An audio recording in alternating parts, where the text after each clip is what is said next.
our president.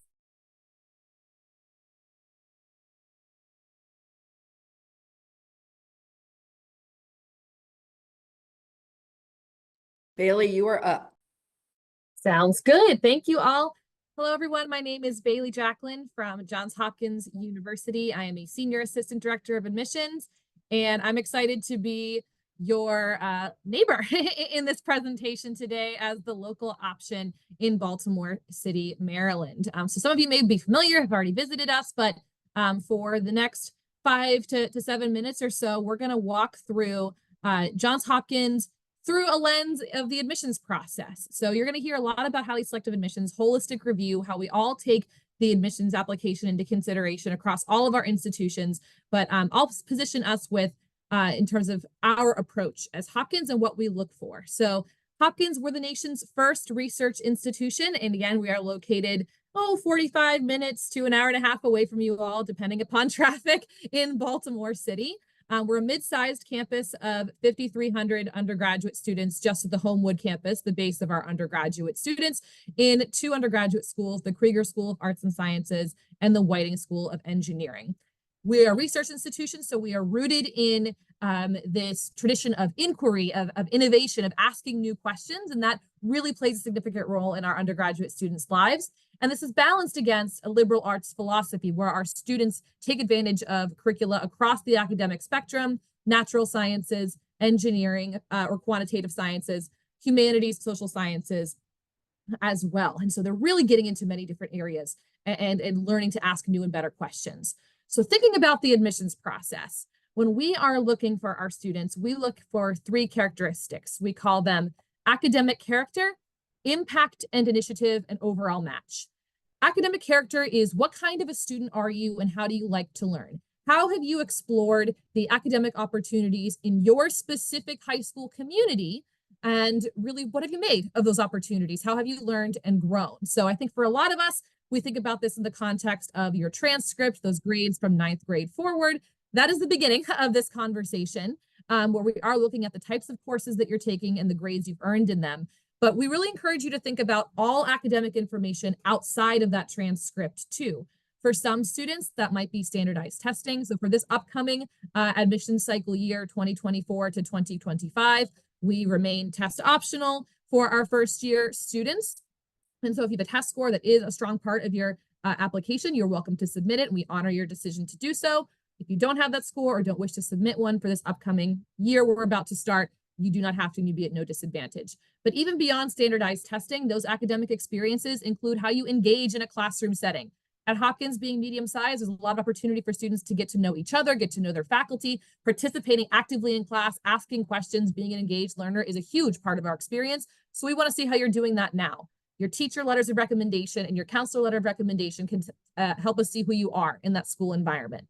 We also consider academic experiences outside the classroom. This might be research, academically oriented clubs, classes on Coursera that you have pursued, taking additional courses outside of your high school, ways that you have followed that kind of spirit of inquiry in your own environment within and beyond your high school. Being the nation's first research institution, having over 80% of our students doing research, 85% having an internship, applied learning and going beyond the classroom is a huge part of the experience. And while research itself is not a requirement in admissions at Hopkins, having that mindset of asking questions and really exploring beyond the classroom is something that we're looking for in that environment. Impact and initiative, moving outside of academics now, thinking about the ways in which you are taking the initiative to make an impact in your community, however you define community for yourself. At Hopkins, at 5,300 undergraduate students on the Homewood campus, 5,600 if you include the undergraduate students at the Peabody Music Conservatory. Medium-sized means there's a lot of opportunity for students to become a leader, not just in terms of a titled position, but in the true depth of impact in their involvement, managing time, peers, budgets, reorganizing groups, mobilizing communities, working with our greater home of Baltimore City. Whether it's something, athletics, academics, performing arts, whatever, we are a place for folks who really want to be engaged on campus and in our surrounding community. So we want to see the ways in which you are making, connections with others, be that for some students, the national scale in terms of competitions they're a part of or larger organizations. For others, this is their immediate family home. family responsibilities, working, taking care of a loved one, a younger sibling, an elderly relative.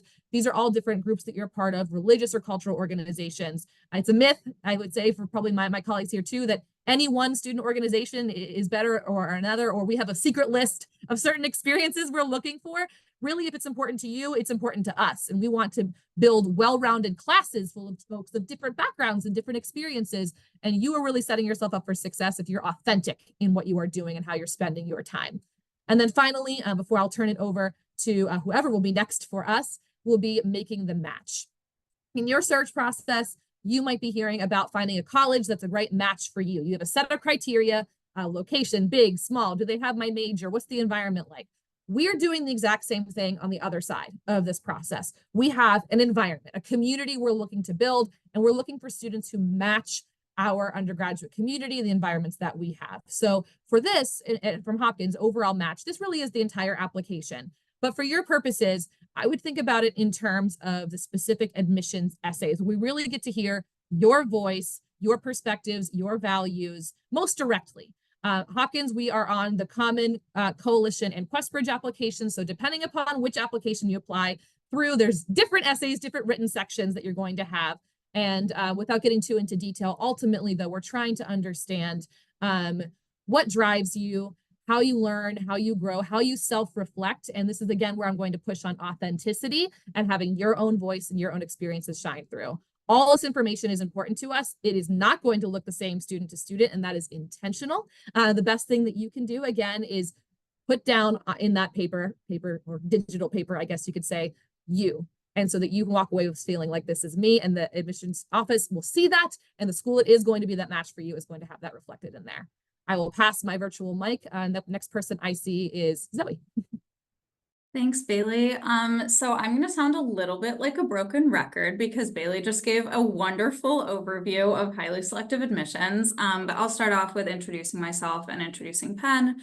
My name is Zoe Osborne. I use she, her pronouns. I'm an assistant director of admissions at Penn, and I am the Maryland territory manager. So that's why I'm chatting with all of you today.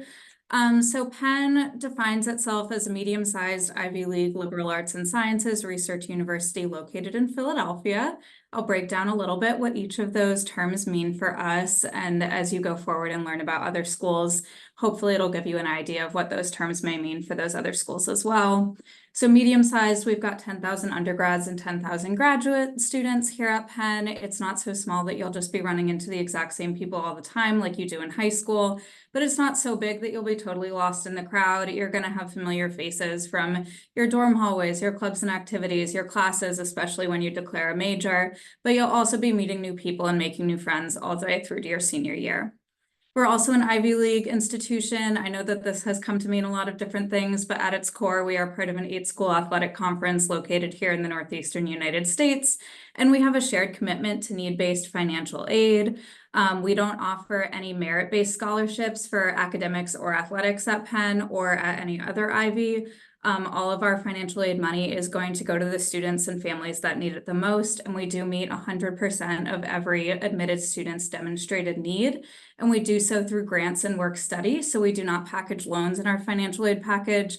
I know that that was personally life-changing news to hear when I was applying to Penn, and a huge part of the reason why I attended. So financial aid is incredibly important to us. We are also a liberal arts institution. We have 4 different undergraduate schools. They are the College of Arts and Sciences, the School of Engineering, the Wharton School of Business, and the School of Nursing. But regardless which undergraduate school you call your home base, every student will be taking classes in our College of Arts and Sciences because we want every student to learn not just what to think, but also how to think about it. And we consider the liberal arts really important regardless of what your future career goals are.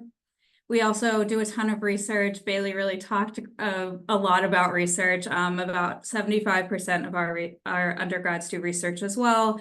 It's not a graduation requirement. If you want nothing to do with that, that's okay, but it is something that draws many students to Penn. And we do have a $1 billion annual research budget, which is an absolutely absurd number, but it is true. Finally, we are located in Philadelphia. This is one of my favorite things about Penn because I am originally from Philly. It's the 6th largest city in the United States. It's a really wonderful space to spend your 4 years of college. really vibrant city to live in, lots of restaurant, art, cultural, sports opportunities here. And it's also very much a city of neighborhoods. So as you explore different parts of the city, you're going to experience a lot of different flavors of life, which just makes it a very exciting place to spend your 4 years of college. We very similarly to what Bailey was talking about at Hopkins, we sort of look at three main buckets when we're looking to admit a student to Penn, and those are going to be academics, contribution, and fit to the university. Academics, this is the part where I'm going to sound like a broken record, but academics, we look for you to be taking the most rigorous curriculum available to you within your high school. Some of you are on the AP, some of you are on the IB system. If anybody here goes to a school that does not offer either one of those things, don't freak out. I want you to be taking advantage of what's available to you. There's no expectation that you're going to go beyond your high school. We know what's available at each high school, and we want you to be doing the best that you can within your own environment. Contribution, we look for students who have leadership, who have sustained involvement in their activities. Much like Bailey said, there's no right or wrong activity to be involved in, and activities are really anything that you're doing outside of the classroom. It's not just school-based clubs and sports. If you have family responsibilities, if you have a part-time job, that is a really important part of who you are, and we want to know about it. And again, just longevity in those activities, not popcorning around from one thing to another every year, but rather really sticking with things that you're really passionate about, because those are the things that you're gonna want to put the most amount of time into, that you're probably gonna want to be president of that club by the time you're a senior. So definitely tell us about those leadership positions that you attain. And then finally, much like at Hopkins, we also look for a fit to the university. We have some supplemental essays where we want you to be super specific about why Penn is the right school for you. If you could swap out Hopkins, U Chicago, or Berkeley with Penn in these essays and they still make sense, you probably need to spend a little bit more time on them. We want you to be doing your research on why each one of our universities is the right one for you, if it is the right one for you. We want you to be pulling out specific clubs and activities you want to get involved in. We want you to be researching professors who you might want to work with, classes that you want to take, departments that you might want to dabble in. And that's going to be true for any college that you apply to, and especially any highly selective institution that has a supplemental essay that asks why our institution. Finally, I'm just going to talk a little bit about the fit for each undergraduate school, because we do look for very slightly different things for each of our undergraduate schools. The College of Arts and Sciences, we're going to look for well-rounded, high-level rigor. The Wharton School of Business, we're going to look for you to be in the most advanced math curriculum available to you, specifically calculus. We're also going to look for leadership. So please highlight your leadership positions, especially if you're applying to Wharton. For engineering, we're going to look for you to be in the highest level of calculus and physics as it's available to you. And for nursing, we're going to look for you to be in the highest level of chemistry, and then either calculus or statistics as it's available to you. We also are going to look for patient care experience. You don't necessarily have to be a hospital volunteer to get into the nursing school. Patient care experience can also be maybe you have a sibling who has an illness, or a grandparent or a parent. Maybe you are a summer camp counselor and you put a lot of Band-Aids on little knees. Like whatever it is that you are doing that demonstrates that patient care mindset, we want to know about it for nursing. And with that, I'm going to pass it off to Will. Great. Thank you so much, Zoe, and thank you, Bailey. Both of you have done an amazing job so far of setting up these highly selective admissions processes and kind of explaining how we go about this. I'm also going to sound like a little bit of a broken record, especially as I get to the admissions part, and Drew might sound that way as well, which means that, you can take the advice you gain here to other highly selective schools as well. Like, hopefully this is showing you that each of us have our little quirks and ways that we do things, but overall, I think the process is relatively similar at these highly selective schools. But also because they're highly selective, they're relatively unpredictable as well. So you're never going to be able to fully figure out the formula. There's going to be some luck involved. Like if you're applying to highly selective schools, surrender yourself to the fact that you can't completely control the outcome, and trust that, by the end of the process, you're going to be at a great place, even if it's not where you initially imagined yourself. But in terms of setting up U Chicago, at least as a specific school, I also did not introduce myself. Apologies. My name is Will Garish, and I'm a senior admissions counselor at U Chicago. I'm the regional representative for Maryland, as well as Virginia and West Virginia. So I'm often around the Maryland area in the fall. I'll definitely be at almost all the schools, at least that I've seen. I saw Wooten, and I know BCC is on here. So I'm always visiting those two schools and many others in the area. But at U Chicago, we are committed to this idea of a blend of a research university and a liberal arts college, something a lot of the other schools here will talk about as well. And that the full institution at U Chicago is very much a research university. About 80% of our undergraduates complete research. We award about $600 million in funding for research each year. We are an R1 research institution, which means we have the highest level of undergraduate research activity that a school can have in the country. But the undergraduate experience, so your day-to-day classes, your curriculum, that's designed to be a liberal arts college at U Chicago. And we only have one undergraduate school. It's called the College with a capital C, and that contains all of our majors and minors. So we don't admit to particular schools. We don't have different admissions priorities or admissions rates for different majors or anything like that. We are really just admitting all of our students to the college, which is broadly a liberal arts college. So it's a place where you're going to have small class sizes. We have a 5-to-1 student to faculty ratio, a place where you're going to have about 25 to 30 students in the classes, and they're mostly discussion based. Even our STEM classes tend to be more project and sort of action oriented in the classroom rather than a lecture style. So it's a place where you're going to want to come to class prepared, where you're going to want to come to class ready and excited to engage. It's not a place where you're going to sit on your laptop and watch Netflix in the back of class and catch up on things on Canvas later. And that engagement and that discussion, I think, is a big part of U Chicago's identity. A way you'll also see that manifest a little bit is that we have a big commitment to free expression at U Chicago. It's one of the founding principles of the university. It is very, very true that there is like almost total free speech at U Chicago in the sense that you can say and argue for and, express whatever opinion you want to. It doesn't mean someone's not going to challenge you on that opinion. And frankly, someone probably will challenge you on that opinion. But you're welcome and open to have that, discourse, to have that healthy argument at U Chicago. And I think that's a big identity of the school, both in and out of the classroom. Location-wise, you're in the city of Chicago. So if you haven't been to Chicago, it's a beautiful, extraordinary city. Summer's a great time to visit. I think that's our best selling point if you'd like to take a trip later this summer. And it's the third largest city in the United States, so it's going to feel a little bigger than the DC area, but it's not overwhelming in its size because, like Zoe was talking about with Philly, it's really a city of neighborhoods as well. And we're in a pretty distinct neighborhood called Hyde Park at U Chicago, which is down on the south side of the city. It feels a lot more like a college town within the broader city rather than one that's buried among the hustle and bustle. So you can kind of see behind me, downtown's way back there, and Hyde Park is in the foreground here. So you're not immediately on top of the city, but still very much within the city limits. Have that ability to explore and engage with the urban environment, go to Cubs games, try Italian beef if you've been watching The Bear, do all those good Chicago things, but have this really great home base on campus. Our admissions process is very similar to what Zoe and Bailey talked about. Thinking about those broad categories of academics, of engagement in your community, and of fit. I'd say fit is probably the single biggest driving factor, and that's probably true for all the other schools here because frankly, there's a lot of really great academic and engaged students out there. There's so many of you who are incredible students. You test really well.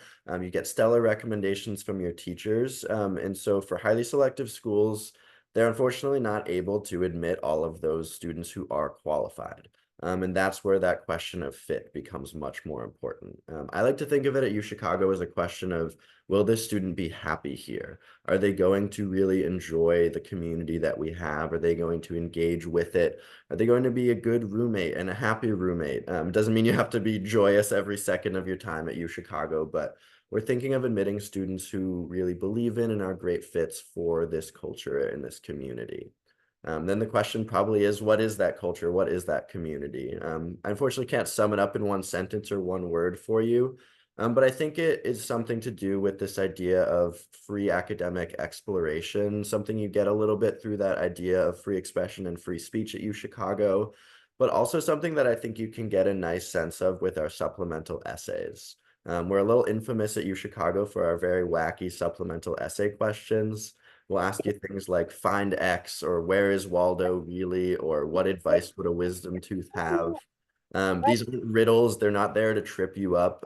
They're there to give you a prompt. I think of them really as prompts in that genuine sense of the word, and that they prompt you to engage, to work with ideas in ways that are maybe like a little less traditional, depending on how you've learned in high school.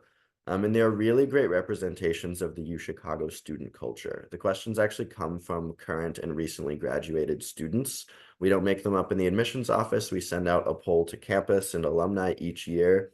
We had 743 suggestions this year that we whittled down to about 5 essays. So they are really truly a representation of U Chicago. And I encourage you to look at those and look at supplemental essays in general as a really great clue into what a school is looking for. I believe all 4 of us here today have supplemental essays. Most highly selective schools do. And our questions are pretty different. And they're often the only way that a school can put its own fingerprint on the Common App or the Coalition app or whatever application you're using. So use those as clues, as signposts to see what a school's excited about. For you, Chicago, with those wacky questions, we're excited about, like creative intellectual engagement. That's something we're looking for in our students. And I would say that, especially that we call it the uncommon essay, those weird essay questions, that is probably the single biggest driver of admission at U Chicago, not necessarily because we value it so much more, but because it's where there's the most differentiation between students. And when you have differentiation, that's where you can start to make decisions. And so because those essays prompt students in so many different ways, seeing how you think and engage and take those topics is really helpful to us in the admissions process. So if you're coming up on senior year, I don't know if that's all of you. Essays in general, I would encourage you to put your efforts. You've already taken the classes, you've done the extracurriculars, you've done all the good things. You've asked hopefully teachers, or you will ask teachers for recommendations soon. But the essays are where you can really show a school your fit and understand what a school is looking for in terms of its fit. So if you hate a school's supplemental essay questions, if you think find X is a really stupid question, that's okay. That means maybe you take that school off your list, or at least think a little bit more actively about why that school's on your list. That's good to know. It's going to help you get the better results from your admission decisions, and keep you from having all these ups and downs of, hopes and maybe not getting in and sort of thing. But trust the process, to quote, I think it's Joel Embiid. Trust the fact that if you put your authentic self forward, you're going to get those good results. And highly selective admissions, it can be a little bit of a luck game. It's obviously got a lot of merit to it as well in terms of the great things that you've done, but you're going to end up at a really good place by the end of the year. And I will pass it along to Jua. Awesome. Thank you, Will. All right. So everybody's made my job quite easy because everybody here, Zoe, Bailey, and Will have all kind of broken down all the admissions stuff. So I'll probably give you more distinctions versus get into the nitty gritty just because everything has already been beautifully explained. But first and foremost, my name is Jua Howard. I am an assistant director in the Office of Undergraduate Admissions at the University of California, Berkeley. I am regionally located on the East Coast in the DC area. So you may see me. I handle several different states. So I look forward to hopefully engaging with you all as you all move through your admissions process if you decide to apply to UC Berkeley. But just some basic information about our university. We are a 4-year public institution. We are the flagship campus for the University of California system. That is extremely important to know. There are 9 of us in total. So if you all are considering UCLA, UC San Diego, UC Irvine, those are a few of our sister campuses. All 9 of us are great. We're each very distinctive in our own way. I always encourage you all to research all of us if you have the bandwidth to see which one may be a better fit. I think that's very important. But at Berkeley, we're always very proud that we start the UC legacy. And for us, one of the best things is location. For those who may not know, we're a little bit further than my colleagues. So we are in Northern California. We're about 25 minutes outside of San Francisco by train. We're also even closer to Oakland, and then about 45, 50 minutes to Silicon Valley, San Jose region if traffic is behaving on that particular day. That's a very big draw for us. Berkeley still sends the most graduates into Silicon Valley over any other university. So that's a really big draw for a lot of students when it comes to internships and jobs. But we're also about an hour to Napa Valley. We're also not that far from Lake Tahoe region for a really cool weekend trip. So what I love is that you're very centrally located when it comes to tapping into your resources for jobs and internships. If you are a foodie, whether you like Mexican or Burmese, or you want a good burger. If you are into sports, we've got our sports teams, whether you're in San Francisco or Oakland and so forth. So I love that you can take advantage of quite a bit. And then Berkeley itself is a really cool up-tempo college town. We're not in the thick of the city. We are definitely separate, but it's also got a little kick to it, as I always say. It's not suburbia, but theaters, cafes, restaurants, plenty of places to study. So it's a really beautiful place and really, again, hybrid of pace that you can take advantage of. We have over 33,000 undergraduate students. So we are a large campus. We also have a little bit over 11,000 graduate level students. But if you kind of break that down, you're still looking at a good 18-to-1 student to faculty ratio. So still 70% of your classes would be 30 students or less. So that makes a very big difference. So keep that in mind. So you still have access to faculty, getting to know them. We have a faculty program where some of them live in dorms, or you can engage with them in that way. We have mentorship programs where we actually match undergraduates with graduate level students and so on. So I like to stress that, especially for a large campus, to know that you can still find community very quickly and you can find your place very quickly. Don't let the size intimidate you. And our students are coming from all 50 states and around 100 different countries. So it's also a very global community. Academic programs at Berkeley, we have over 150 plus different majors and minors, split between 6 colleges and 1 school. So College of Letters and Science is our largest college. That is similar to kind of something Will said. Letters and Science is like our liberal arts college within the larger institution. So that's everything from your arts and humanities. So in letters and science, you can study everything from English and philosophy to sociology and political science and physics and astrophysics and so forth. So you have a lot of great options. But we also have our College of Engineering, which is typically our most competitive program to be admitted to. Taking a kind of a page out of Zoe's book, when we talk about things to keep in mind for individual colleges, if you need 4 years of math, you need 4 years of science if you are planning to apply to our College of Engineering to be competitive within our process. College of Chemistry, very similar. We're one of the only colleges in the nation that has a college dedicated to the discipline of chemistry. We've added about 16 elements to the periodic table. So that's a quick fun fact. So that is something that we do very well. So, and also that's attached to research, and we are a Research One institution. We also have a College of Environmental Design, Natural Resources, School of Business, and also a College of Computing, Data Science, and Society. So you have a lot of great options. All right, so please take a little time, explore. We have an online academic guide. Literally, it breaks down every single program that we have in a very digestible way where you really can understand what are you getting out of that major, what you can do with it once you graduate. So take advantage of it. We're also very innovative. We have a lot of really unique programs, such as a dual degree program. So we have a program with Sciences Po, where the first couple of years of college you would be in France, last 2 years at Berkeley. We have a very similar program with the University of Hong Kong. We also have dual degree programs where you can earn a degree in engineering and a degree in business in a 4-year time frame, and similar one with biology and business. So we're always exploring. So I always love that students you don't have to necessarily pick or choose. You really can kind of figure out what fits you well. But again, that comes with researching while you all are in high school to see which one may be a really great fit. And ultimately, you can apply undecided. It does not impact your admission. So please do not feel pressured, but do take some time to think about, again, you have a lot of great options. Which one may speak to you the most? We are, in addition to being a Research One institution, with a lot of great opportunities from our Some Undergrad Research Fellowship. I don't care if you're an English major or you're an engineering major, you can take advantage of that. We're building our own space center in Silicon Valley. We'll be bringing NASA scientists onto campus. They will be helping with research, just to kind of give you a couple of examples, but there's a lot of ways to tap into that. Study abroad is on our campus, and then just the Berkeley community as a whole, we have over 1,200 student groups and organizations that you can tap into. That includes everything from academic, culture, performing arts. We have Greek life if that's of interest. We are also Division I in athletics from athletes, but we've also got club sports and intramural sports. So now that's another key part of it. And then I always say with Berkeley specifically, most people know us for that sense of activism and really getting involved in finding your voice. That is personally one of my favorite things about Berkeley. The free speech movement in the United States started on our campus by graduate students in 1964. That is very much still who we are, but how that manifests in your individual life looks very different. Your activism may be in the laboratory. You may be working on something that's going to positively affect the quality of life for certain communities.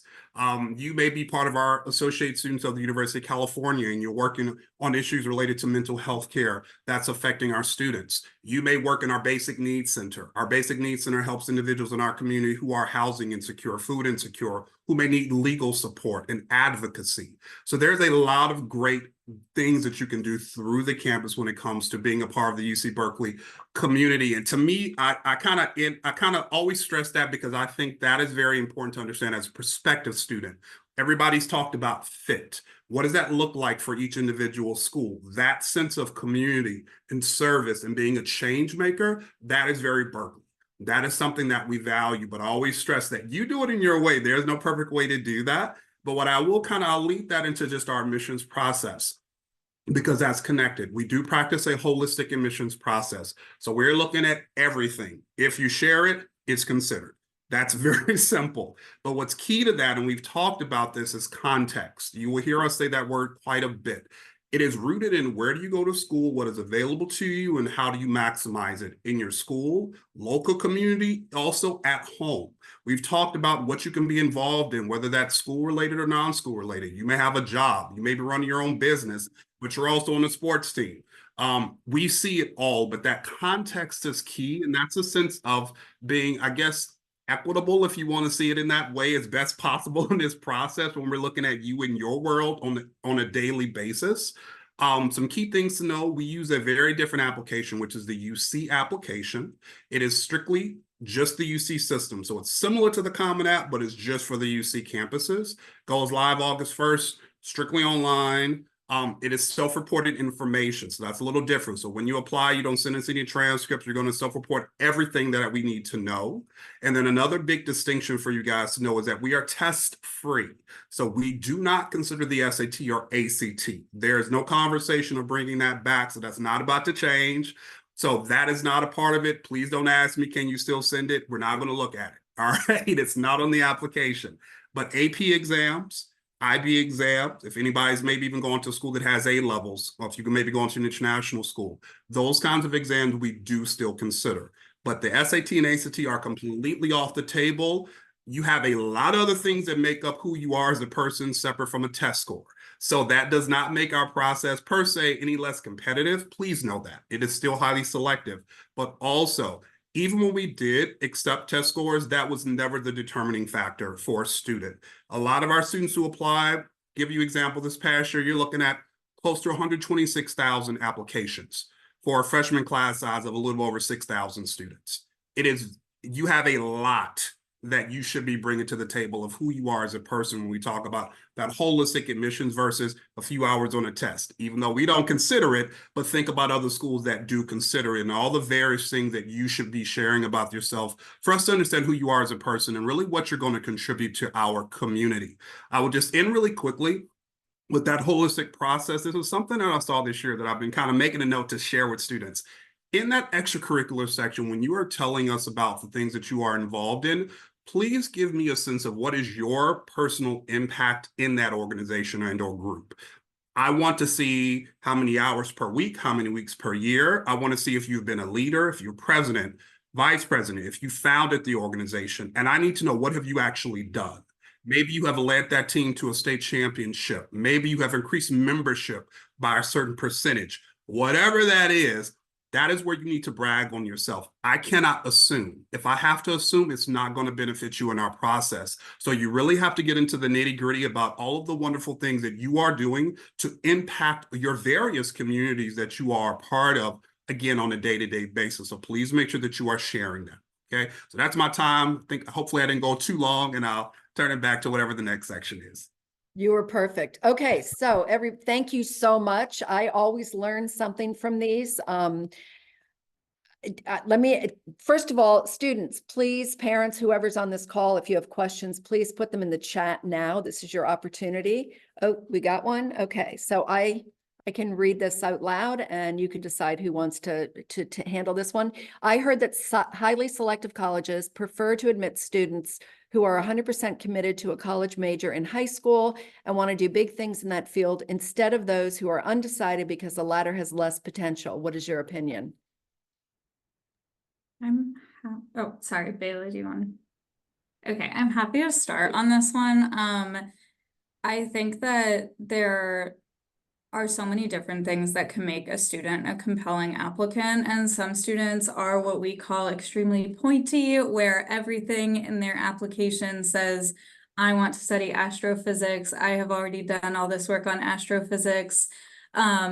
This is the astrophysics lab that I want to work in at your institution. And that's great, where they're all in on that. That's totally fine. But there's also the type of student who is very well-rounded and has tried all of the different subjects that their school has to offer. And maybe their clubs and activities don't tell one specific story, but it tells us that they have lots of different interests. And that student is no less competitive or compelling than the pointy student. Whatever you are into is what we want to learn about. And on our specific application, you do have to apply to one specific undergraduate school. So you have to know if you want to do liberal arts or if you want to do a pre-professional track in either nursing, business, or engineering. But within the business school and within the College of Arts and Sciences, we actually no longer ask for a major on the application, because in the college, we found that 70% of our matriculated students majored in something different than what they put on their application. I am absolutely part of that 70%. So it was a completely meaningless data point for us anyway, because everybody switched their major. You can absolutely talk about what you are interested in studying in your essays. You can outline different departments that you think you might want to make your home at our institutions. But you don't have to be all in on one specific thing. It's totally fine to explore. There's so much out there in college. So many things that you've probably never heard of at this point in your life, and that's totally okay. That's why you're going to college, is to learn new things. So don't worry about how we're going to see you if you are an undecided student. If you're all in on one thing already, that's totally fine too. But if you're undecided, be like passionately undecided. The only thing I would add there, for both someone who is committed to an interest and someone who might be really exploring their options, we are excited when you're able to picture yourself and your future. But remember that we're here as the undergraduate institutions of our various universities for those 4 years of your bachelor's degree. A lot of our students are going to go off and get graduate degrees someday, professional degrees, which is wonderful. But when you're thinking about match in the environment that you want to be in, if you're thinking about the essays that you're writing, focus in. If they're asking you about, your time at XYZ institution, they mean as an undergraduate, not the professional degree later on. I think a great example would be, a lot of you might be thinking about medical school someday. Wonderful. You have to start at the undergraduate institution first. So as you're starting to picture yourself on these campuses, you don't have to have the next 10 years of your life planned out, but at least start to envision what the next 2 to 3 might look like. Thank you. All right, Will, this is directed at you. Can you speak to the new SSEN admission option at UChicago and how it will affect overall admission to the school, and in particular, the students who are unable to afford to attend the school's summer programs? Absolutely. So SSEN is a sort of new admission timing opportunity at UChicago. The Reddit pages picked up on it really quick as soon as we posted it online. So well done to those of you internet sleuths who found that web page quickly. Essentially, this is just offering like earlier admission decisions to students who have attended a summer program at UChicago. So we have lots of different summer programs at UChicago. You can Google UChicago summer session right now to start exploring that webpage. For students in any summer between like high school years, so rising sophomores, rising juniors, and rising seniors. None of them will be for like rising 8th grade into freshmen though. And so SSEN allows you to apply in a binding round, and this will get to something where it looks like we're about to talk about with early action and early decision. But a binding round means that you're 100% committed to a school. You sign a contract saying that if you're admitted, you will attend and rescind any other applications. It's a really big commitment to make. It's only one to make if UChicago or whichever school you're applying in a binding round to is your total top choice. So SSEN is a binding round, and it allows you to apply earlier than our typical early decision deadline, which is November 1st.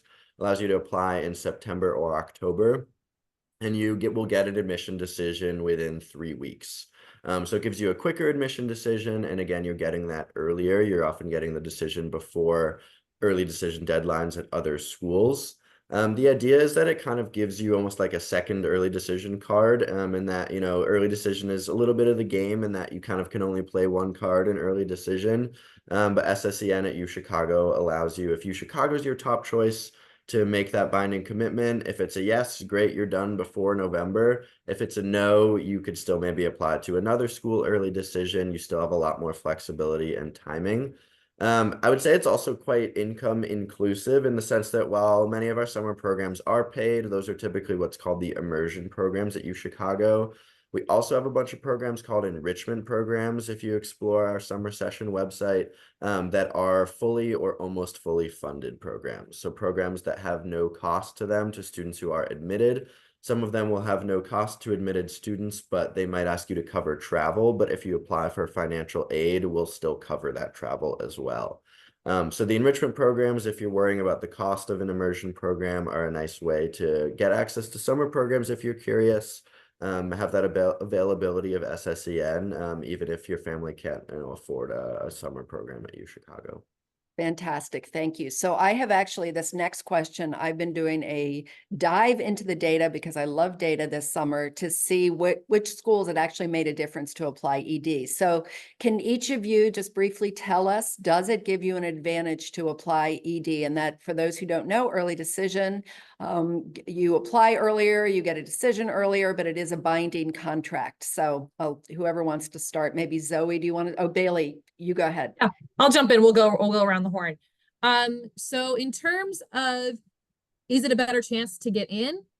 It's going to be a lot of the bit of the numbers, right? It's actual physical seats in a class and number of people vying for those seats.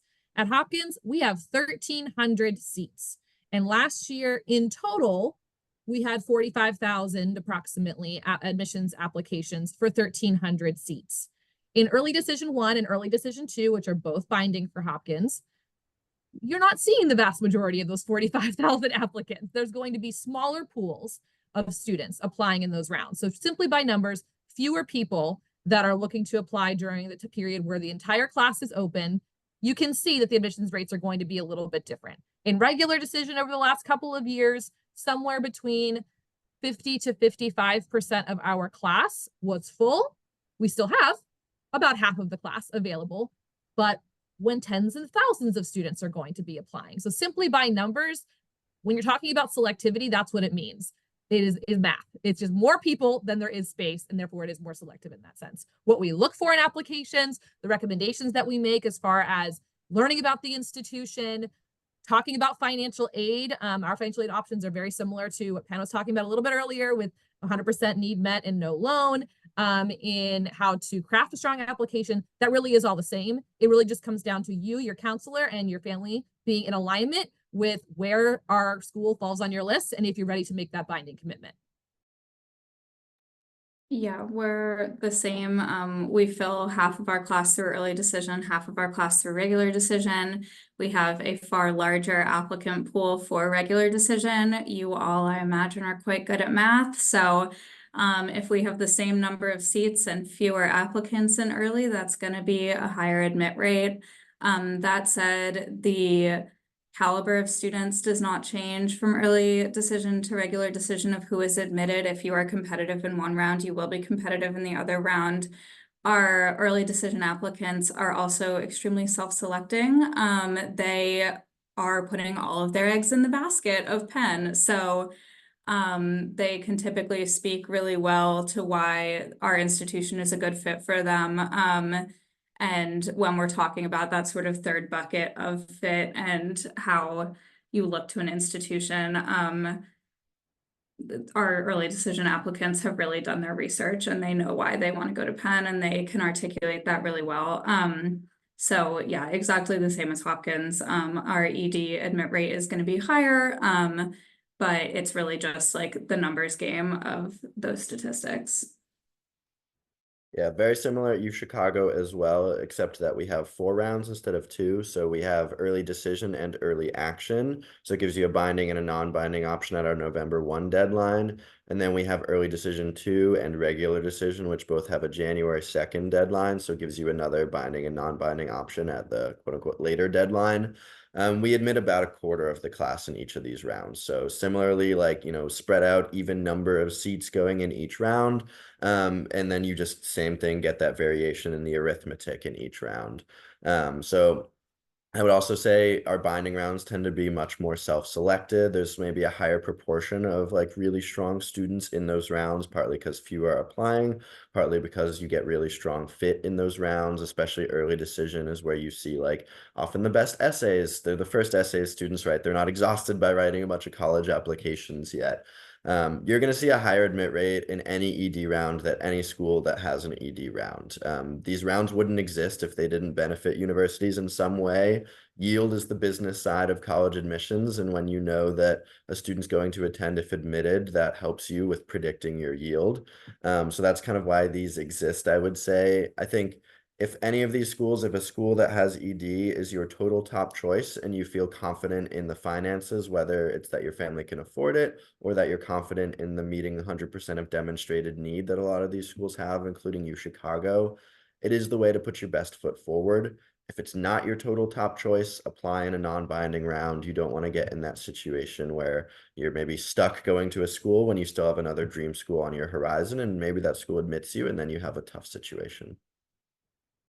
And I'll throw in just simply because this is a very quick response. We don't have early action. We don't have early decision. We have one deadline, one regular deadline, typically November 30th. That's for all 9 of the UC campuses. So we make it very easy and very simple. So it is what it is. But what I will stress, and I'll say this is because this was something that I noticed this past cycle, students who tend to apply kind of earlier in our filing period, this past cycle, tended to not be as competitive. I don't know why. I don't know what that was. I will just lean on the fact to say, please take your time and fill out the entire application. Be thorough, be detailed, follow instructions. I know that sounds like common sense, you all, but some of the students, I really feel like it was disappointing just because I'm always very excited about applicants. And so I always assume you're going to take your time to really put your best foot forward. So please take your time when it comes to the applications. But again, just one deadline for us. Okay, thank you. So I'm going to try to get just maybe one of you to answer each of these because we have quite a few questions here right now. So maybe one of you can answer this. If a student wants to be active in their community, but they can't because of a family situation, maybe they have to take care of a younger sibling, et cetera, how do they approach that on their application? Will that hurt them? One of you take that on, please. I'll jump back in for this one. I'll just say you have to tell us. It does not hurt your chances at all. I think one of the words I used was context when I was discussing our admissions process. That is part of your context. That is your life. That is what you are dealing with every single day. And that has value. And I think that's the main thing we want students to know. So if that is a part of your daily life where you're not able to participate maybe in school activities as much because you have family responsibilities. I have students who are working almost full-time jobs and helping at home, pay bills. I've seen it all. You have to tell us that. But you have to go into detail, whether that's in sometimes extracurricular sections. Some students will kind of approach it there, but also then maybe commit part of their essay to that. Most of us have, in addition to the applications, have additional comment boxes. For us, we have a couple of them. That is where I typically tell students, talk to us. Tell me what's going on. Give me detail. How many hours per week are you having to help at home? Whether that's you're helping to cook dinner, you are helping your siblings with homework, you are taking your siblings to and from home, you're helping elders who may be in your household. If you have different generations who live in the same household, maybe you help take them to doctor's appointments. All of that is valuable. So you just have to tell us, though. Please give us detailed information so that if I read it, I can say, I get it. I totally understand. And that then fills in the gap of where that time is being spent. So you have to be very detailed and thorough, but it does not negatively affect you at all. But you just have to tell us. Simply that is, and for any of our admission reps, when you talk to us, you can ask us, where do you think maybe where to put that information, and maybe where is the best place to share that in our respective admission processes on the application. But all you have to do is share it. It is definitely not a negative. That is valuable. And we want you to share that about yourself. Thank you. Okay. And I also see, thank you to all of you, because I see a lot of you are answering these questions in the chat. So I appreciate it. I'm going to ask a question. So, can any of you think of an example where you had a student apply who maybe was not the top of the top academically, but there was something that stood out in their application that made you feel like, I'm going to take a chance on this one, that you kind of had to fight for to get in, where they successfully were admitted to your school because of something that was really powerful or unique in their application? Bailey? Yeah, so we're gonna talk about this in the context of how holistic review works, because I think for all of our offices, there are many different voices that are a part of this process, and at least for Hopkins, no one admissions officer has the final say on any applicant. So it's more about what we were able to discover in the admissions application. I think for some students, a point of anxiety that comes up is, I moved schools. I moved schools across the street. I moved schools across the country. I moved schools across the world. My transcript's going to look weird. I had a hard transition as I went into my new school. You're going to see that everybody else in my class is going to have a weighted GPA scale on a 5.0. Mine's going to look bad, even though I have all A's, because my classes didn't transfer over the right way from one school to another. This is where, Jill was talking about context. We can take that into consideration. And so when we're looking at an admissions application for that student, we might be very familiar with that school, might be one of the Montgomery County schools. We know generally what to expect in terms of courses, in terms of grading scale, but this student looks a little bit different. What's going on here? Our role is a lot of asking questions, and we're never going to answer every single one in this process because we've got limited information. But we start to dig in and realize, oh, the application says they transitioned schools after sophomore year, and you can see that the grading scales have shifted a little bit. Maybe there was an initial blip as they transitioned into their new school, but now they are improving. That is context that we can take into consideration. So on paper, as it were, that student might technically have a lower GPA or a couple additional lower marks, but because we can take the entire application into consideration, their unique story, letters of recommendation that talk about how they stayed after school to get caught up on the new curriculum, or ways in which the student has now self-reflected, we would be able to put together a, more of a comprehensive picture of that student that we wouldn't get just by looking at that transcript alone. Okay, that's great. Thank you so much. Are there any other questions? And I also want to ask, are you all willing to put your emails in the chat? I know sometimes reps do not want to be contacted directly by students when you're a big school, but if you could put them in the chat, that would be great. Any other last minute questions?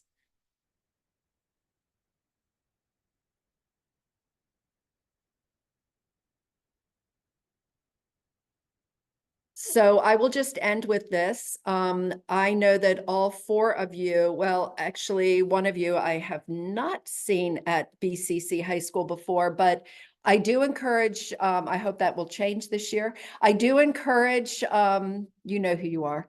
I do encourage, I do encourage all of you students to look for colleges that are coming in the fall to your career centers. Sign up through rep visits. Again, your college and career advisor can help you understand how to sign up for this in Naviance. And that will give you time to ask follow-up questions. Thank you all, our presenters. Thank you all so much for being here today. Again, this has been recorded. I will share this with your college and career advisor and add it to our summer workshop schedule so that you can access it later. Let me turn this off.